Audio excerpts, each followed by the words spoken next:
El libro de los muertos, Jean-Philippe, es la tradición más importante funeraria del antiguo Egipto. El libro de los muertos, en el fondo, es la enseñanza egipcia sobre qué le pasa al alma humana después de la muerte y todas las pruebas que tiene que atravesar para llegar finalmente a la sala del juicio, donde se pesa el corazón. Recordemos que también el libro de los muertos en el fondo te habla de eso, de qué le ocurre al ser humano en el momento de la muerte. Es la llave, en el fondo, de la vida en el más allá. Si puedes mostrar estas imágenes y que me expliques, por favor, Cristian, en qué consisten estas estatuillas, puedo decir, que están acá sobre la mesa. Estas son réplicas de las canupias. Las canupias son los recipientes donde se guardaban, digamos, los órganos internos de las momias. Particularmente, este de acá, para que la gente lo vaya al menos conociendo, se llama Amzet y contiene el hígado del momificado. Este de acá se llama Hapi y contiene los pulmones. Este de acá se llama Kebeshunef y contiene los intestinos del momificado. Y este de acá se llama Duanutef y contiene el estómago. ¿Estas son réplicas en miniatura de estructuras mucho más grandes? Son un poco más grandes. Estas son unas réplicas, obviamente, más pequeñas de las canupias, que son más grandes. Porque, para meternos de lleno, Jean-Philippe, ¿el libro de los muertos solo guarda relación con Egipto? Guarda relación solamente con Egipto. Es la tradición funeraria más importante del antiguo Egipto. Se le llama el libro de los muertos porque, en el fondo, en las tumbas, miles de tumbas que se encontraron, que se han descubierto, el libro de los, digamos, el libro, este rollo que aparece en pantalla, siempre estaba al lado de la momia y de los sarcófagos. Por eso se llama el libro de los muertos. Pero textualmente, el libro en realidad se llama el libro de la salida al día. Ese es el título original. Aquí en Occidente, digamos, en la cultura se le ha puesto el libro de los muertos porque se le encontró en las tumbas. Pero el título original es el libro de la salida al día, o también los vocablos para salir a través de la luz. ¿Por qué? Porque en el fondo este es un libro mágico, es un libro de sortilegios y encantos que son la llave para poder pasar las pruebas del alma humana después de la muerte. Pregunta, Jean-Philippe, ¿qué crees tú que le va a pasar a tu alma después de la muerte? Primero, ¿crees que hay alma? Sí. ¿Crees que hay algo después de la muerte? Porque eso es un misterio. Lo que hay después de la muerte es un misterio del universo. Es uno de los 4 dogmas universales. ¿Te acuerdas que se hablaba de los 21 gramos que pesa el alma? El alma. Una película que lleva el nombre de eso incluso. ¿Qué le pasa? ¿Qué piensas tú que le pasa a tu alma después de la muerte? Mira, yo fui uno de esos escépticos a los que tú hacías mención durante mucho tiempo, y yo decía, bueno, nosotros somos básicamente un conjunto de órganos que funciona como un relojito, y llegó el momento de los que hubo y se acabó todo. Pero lo que se logra desde el punto de vista de lo que significa ser un humano, lo que se logra en las sensaciones, en las emociones, en la inteligencia, ahora siento que no puede quedar en vano, no se puede difuminar así. Y yo siento que esa finalmente es la estructuración del alma, las energías que funcionan en una sinergia especial con todos los que te rodean. Pues en lo que queda de programa, Jean-Philippe y amigos, vamos a saber cuáles son las pruebas que tiene que pasar el alma humana para llegar, si es que llega al paraíso, en la antigua tradición egipcia. Todo este libro de los muertos, todo este camino, recordemos que es un libro mágico de sortilegios y encantos, pues todo comienza con el ritual de la momificación. En el fondo, el camino del alma humana comienza con la momificación. Tenemos unos videos, un video para comenzar a conocer en qué consiste la momificación. Porque, como muestra esta imagen, esto es un estudio de una momia del siglo I antes de Cristo, egipcia. Lo que se hace, esto es una de las... Primero se le saca todos los órganos a la persona. Solamente se deja el corazón adentro de la momia. Se le sacan las vísceras, menos el corazón. Se le cubre con sal para que la sal absorba toda la humedad del cuerpo. Y también se le secaba al sol. Se cubre de aceite vegetal y animal. Y también por dentro se introdujo todo tipo de resinas de coníferas, aceites aromáticos y ungüentos que evitan el crecimiento de bacterias al interior de la momia también. Se le pone una primera capa de lino, más ungüentos, aceites. En este caso, eso que se pone en el pecho es el escarabajo, clave en la momificación. Y en este caso, que es muy particular, se pone un ave ibis, que es uno de los dioses antiguos. Esto es un caso particular donde se le pone esta ave momificada también en el vientre de la momia. Luego se le siguen, mira, también se le ponen muchos amuletos, talismanes, joyas entre las vendas. Y luego ya las capas posteriores de lino. Y muchas veces estas momias iban, como muestra esta imagen, en este caso, con una pintura de la cara del difunto y muchos dibujos de la inmortalidad y el nombre de la persona en los pies. Este es el punto de partida del libro de los muertos, porque ¿qué es lo que sucede? ¿Qué es lo que sucede? Cuando se momifica el cuerpo queda vacío por dentro. ¿Te das cuenta? Sí. Pues contiene el alma dentro. El alma de la persona queda contenida adentro del cuerpo vacío y que solamente tiene y lo guarda y que contiene el corazón. Es impresionante cómo se conserva el cuerpo humano bajo este proceso. Así es. Dijimos que en el pecho se le pone el escarabajo. El escarabajo representa el corazón.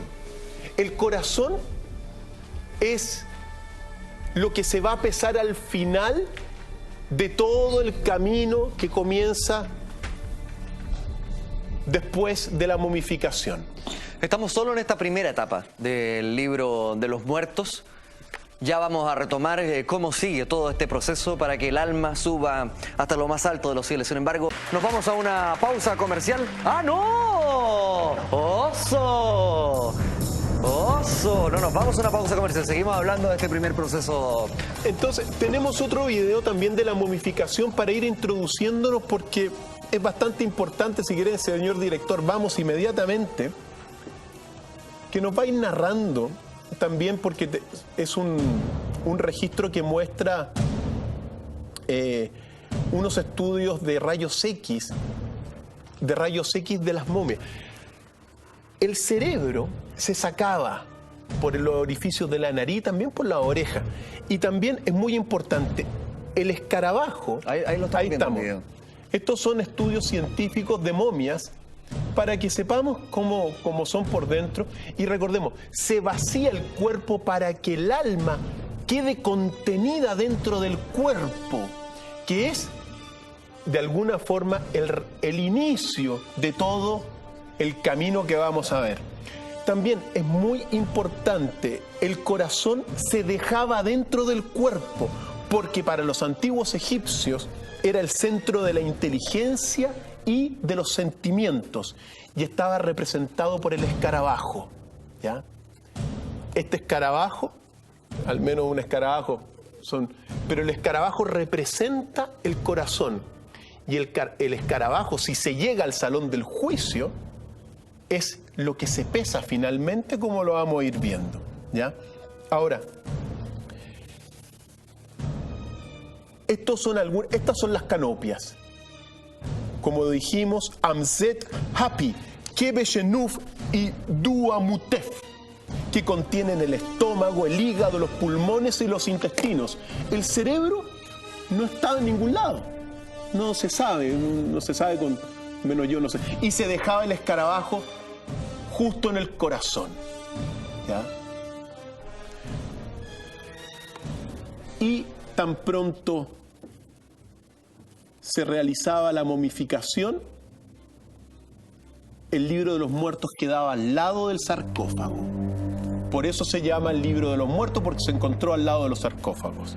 Ahora, lo que nosotros vamos a conocer hoy día es en el fondo el manuscrito de Ani, porque se han encontrado miles de libros de los muertos, pero hay un ejemplar que es propiamente de Ani. Ani era un escriba del faraón Ramsés II del 1250 a.C.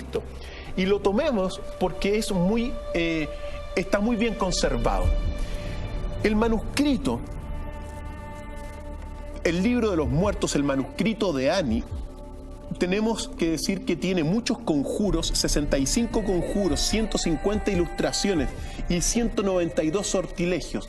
Y es el resultado de toda la herencia funeraria antigua, que proviene de los textos de las pirámides, después de los textos de los sarcófagos, y finalmente se crea el libro de los muertos. Pues aquí nos vamos a meter de lleno en la historia, porque estas tradiciones de las pirámides estaban esculpidas con jeroglíficos, quedó después todas estas tradiciones en el libro de los muertos cuando se logra el papiro.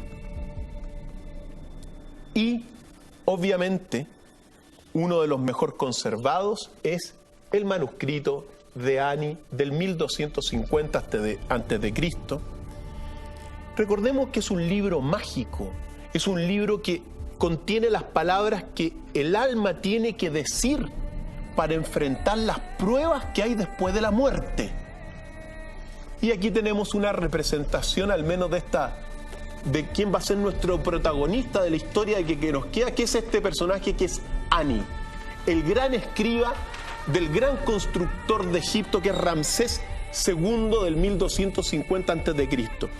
¿Cuáles son esas declaraciones, cuáles son esas palabras, esos conjuros para que el alma vaya pasando estas pruebas? Antes de seguir con eso, perdónenme. Vamos a ir a una pausa comercial. Al regreso seguimos en esta aventura del alma post-mortem según los egipcios con Cristian Contreras.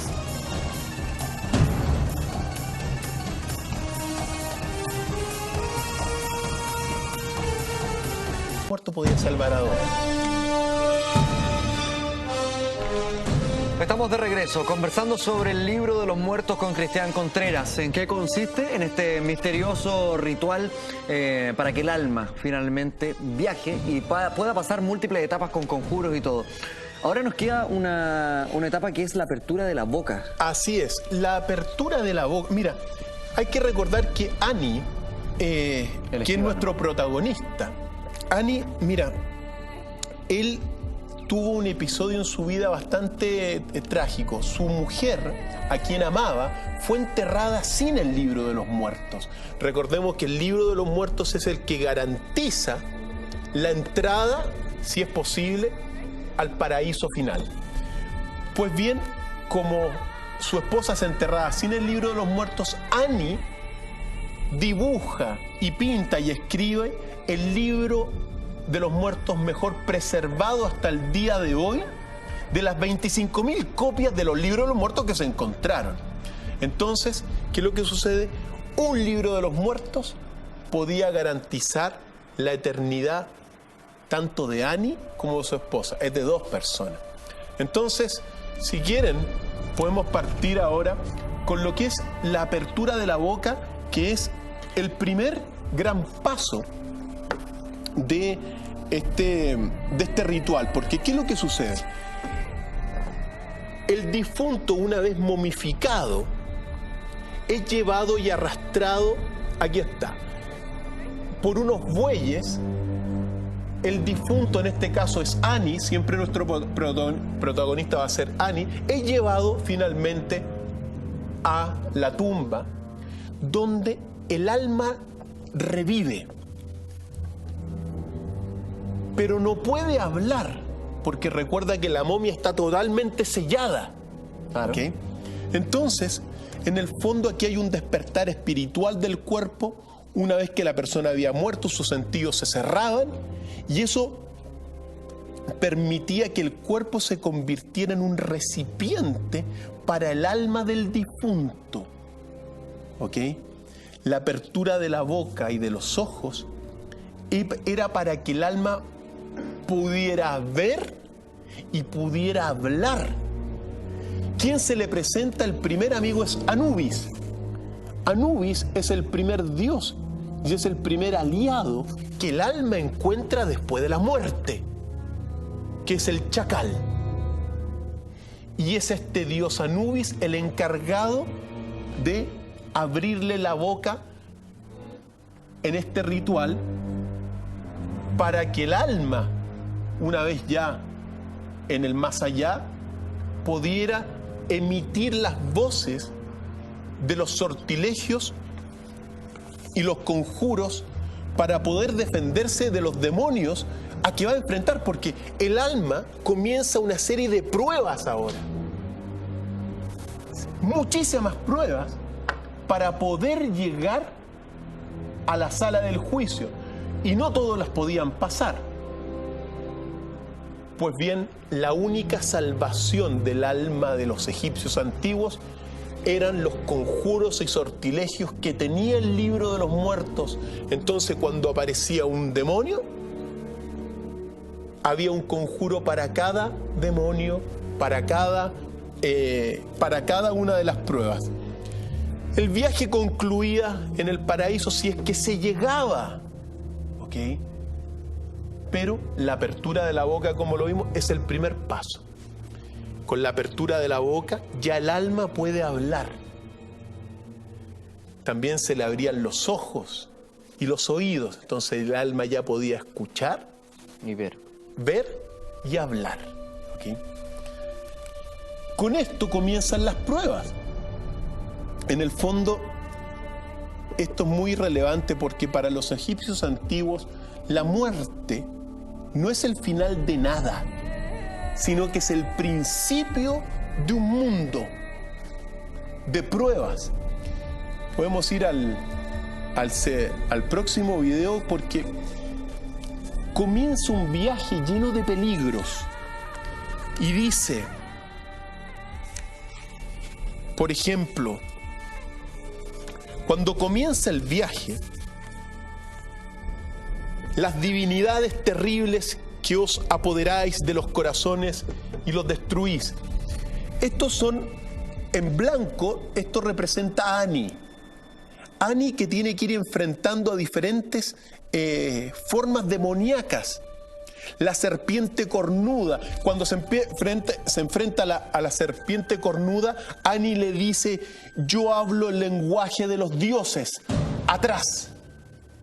Y la serpiente se va hacia atrás. Recuerda que las formas son demoníacas. El mar de las serpientes también tiene que enfrentar. También Ani tiene que enfrentar, por ejemplo, el espíritu con cabeza de cocodrilo. A ese le dice: vete, oh demonio, existo por obra de la potencia que vive en mí. No tienes poder sobre mí. Son los conjuros que tiene que ir emitiendo cuando se enfrenta a todas estas formas demoníacas. Por ejemplo, también cuando se enfrenta al escarabajo gigante, que es uno de los episodios del libro, dice: las palabras de los dioses yo traigo, dejad pues pasar mi alma. Y va logrando atravesar todas estas pruebas. Poco a poco, pasando por salones, llega finalmente a lo que se llama el santuario de la Ma'at. Y esta es su entrada. Adentro del santuario de la Ma'at, el alma humana enfrenta las peores pruebas, que son las llamadas confesiones negativas. Las 42 confesiones negativas, que hablan, por ejemplo, de la injusticia, la violencia, la ambición, la blasfemia, el maltrato, el sufrimiento, los asesinatos. A todas tenía que decir que no. Esta es la prueba más terrible de todas. Si pasa estas 42 confesiones negativas, que es en el fondo un manual de conducta ética, claro, para también conocer toda la sociedad egipcia antigua, podía finalmente encontrar a Horus, el hijo de Osiris e Isis, como muestra estas imágenes, pasando obviamente la sala de la Ma'at. Podía encontrar, esta es la representación de Ani y Horus era el encargado de conducir al alma al salón del juicio, donde se pesa el corazón. Pero antes de entrar al salón del juicio, donde se pesa el corazón, siempre es bueno recordar, por ejemplo, un poco las confesiones negativas. Porque las confesiones negativas, en el fondo, cuando uno lee el libro de los muertos, entiende cómo era la sociedad egipcia de aquel entonces. Por eso un código de ética. Dice, él tiene que ir diciendo, el alma, no he cometido crímenes, no he intrigado por ambición, no he maltratado a mis servidores, no he privado al indigente de su subsistencia, no he blasfemado contra los dioses, no me he apoderado de las ofrendas destinadas a los dioses. Y suma y sigue, ¿ya? No he obstruido las aguas cuando debían correr. No he deshecho las presas puestas al paso del agua corriente. No he apagado la llama de un fuego que debía arder. No he mentido, no he matado, no he blasfemado, no he difamado. Entonces también cuando uno lee las confesiones negativas, se da cuenta de cómo era la sociedad. Y el alma... Los parámetros éticos en los que se movían. Claro, y el alma tenía que decir no a todas. Y si iba pasando, podía llegar finalmente a encontrar a Horus. Recordemos que en este 1250 la trinidad fundamental es Osiris, Isis y Horus. El hijo de Isis y Osiris. Pero Horus, tú me decías, los lleva finalmente a este salón de un juicio final de cuánto pesa el corazón. Claro. Si quieres vamos al tiro con por favor. Vamos, porque habiendo pasado todas las pruebas que hemos visto, el alma de, en este caso, Ani, entra al salón del juicio. El salón del juicio es la última prueba ante el tribunal de Osiris. Ani espera en la escalera su turno. Recordemos que el corazón simbolizado por el escarabajo es el símbolo de la inteligencia, de las emociones, de la mente, y que lo representa en esencia el escarabajo. Pues bien, cuando se pesa el corazón, se pesa con la pluma de la diosa Ma'at. La Ma'at es fundamental porque es la ley suprema. En el fondo, tu alma, tú la pesas, tu corazón tú la pesas con la ley suprema, con el destino. Qué bonita esa analogía. Así es, con la verdad. La Ma'at es la justicia. Ahora, si el alma, el escarabajo tiene que pesar exactamente lo mismo que la Ma'at. Si pesa más o si pesa menos, aparece el monstruo Amit, que es un devorador de las almas, que lo termina comiendo. Si es que pesa más o menos, tiene que pesar igual. Un perfecto equilibrio. Perfecto equilibrio. En el caso de Ani, la diosa Ma'at, representada por esta mujer, pone la pluma y Ani se pesa el corazón en ese momento.